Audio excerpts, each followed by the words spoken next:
Assalamualaikum warahmatullahi wabarakatuh.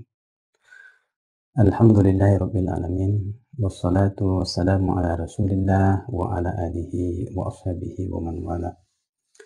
Para pemirsa yang budiman, sebagai ajaran Islam, khilafah ditempatkan oleh para ulama sebagai tajul furud atau mahkota kewajiban. Bahkan disebut sebagai ahammul wajibat, kewajiban yang paling penting. Namun setelah berlangsung 1300 tahun lamanya, akhirnya runtuh pada tahun 1924. Lalu kemudian dunia dikuasai oleh sistem sekuler, demokrasi.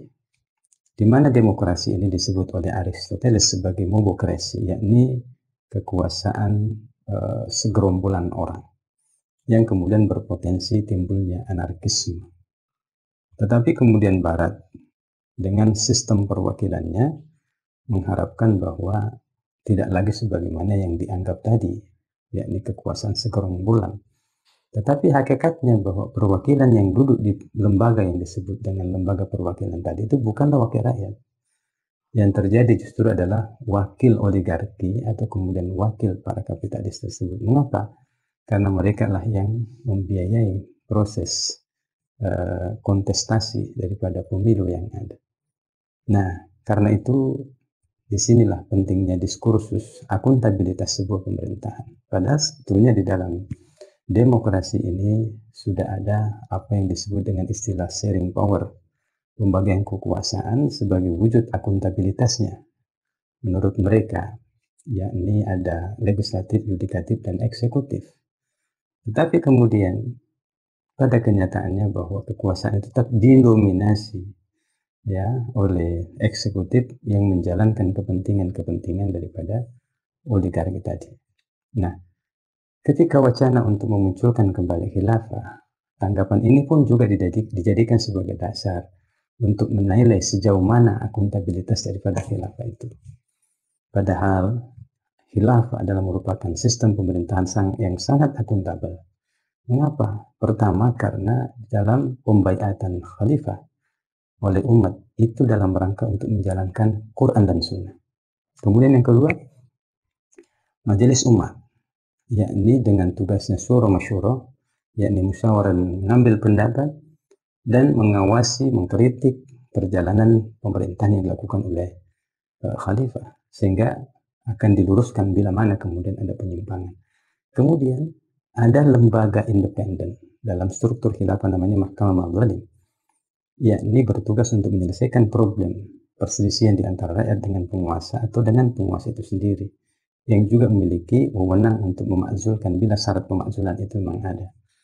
Lalu kemudian dalam Islam ada kewajiban membentuk kelompok yang bertugas menyeru kepada Islam dan amar ma'ruf nahi munkar, di mana amar ma'ruf nahi munkar yang paling utama adalah menjaga agar syariat Islam itu tetap ditegakkan secara kafah. Kemudian secara individu, Islam mewajibkan kepada individu muslim untuk melakukan muhasabah lil hukam, yakni mengoreksi penguasa. Hal ini legal sesuai dengan hadis riwayat Muslim, satakunu umara fata'rifuna tunkirun, akan ada para penguasa yang kalian kenali kezalimannya dan kalian ingkari. Faman arafah, dari siapa saja kemudian mengenali kezalimannya, hendaklah dia berlepas diri. Waman angkara salim, siapa kemudian yang mengingkari daripada penguasa seperti itu, dia selamat. Walakin man radiya wa tabah, tetapi siapa saja yang ridho dan kemudian mengikutinya tidak selamat. Nah, karena itu dengan model seperti inilah khilafah itu kemudian merupakan pemerintahan yang sangat akuntabel. Bukan hanya isapan jempol, tetapi kemudian fakta sejarah bagaimana kritik itu dilakukan. Pendapat ini kemudian disampaikan untuk meluruskan pemerintahan.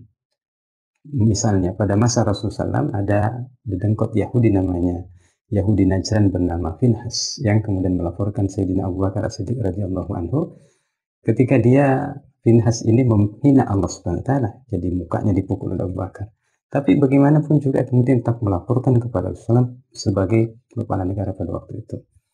Nah, turunlah ayat dalam Quran surat Ali Imran 181. Laqad sami Allahu qawlan alladziina qalu innallaha fakirun wa nahnu aghniya sanaktubu ma qalu wa qatlahumul anbiya bighairi haqqin wa naqulu dzuqu adzabal harik. Jadi sungguh Allah mendengarkan perkataan mereka yang mengatakan bahwa sungguhnya Allah itu fakir dan kami adalah kaya. Kami akan mencatat ya apa yang mereka katakan dan kegiatannya membunuh para nabi. Lalu kami akan mengatakan, rasakanlah azab yang membakar.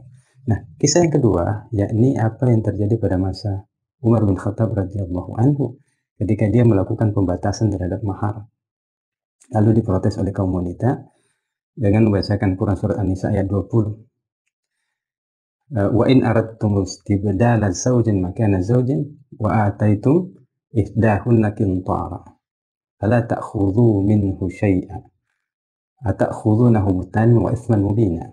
Jadi Allah wanita tersebut membacakan ayat ini, yakni jika kamu hendak mengganti istri dengan yang lain di antara mereka dan kamu telah memberikan kintara salah seorang di antara mereka itu, kintara artinya harta yang banyak, yaitu mahar yang banyak, fala ta'khudhu minhu syai', jangan sekali-kali engkau mengambilnya sedikit pun dari mereka.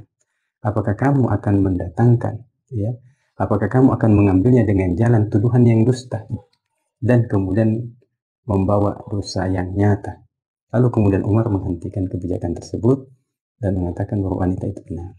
Kemudian ada juga kisah ya yang terjadi di mana seorang mahkamah mazhalim yang bernama Juma'a Bali itu kemudian memenangkan daripada Nasrani Samarkand terhadap panglima Qutaibah bin Muslim yang waktu itu menyerang memfutuhat sebelum adanya komando, sebelum ada tanda-tanda. Nah, ini semua menunjukkan bahwa ketika dalam kehidupan khilafah, aktivitas kritik, masukan, dan kemudian meluruskan perkara-perkara yang menyimpang itu kemudian senantiasa dilakukan oleh kaum muslimin. Nah, inilah bukti bahwa khilafah adalah merupakan sistem pemerintahan yang akuntabel. Hadanallahu wa iyyakum. Assalamualaikum warahmatullahi wabarakatuh.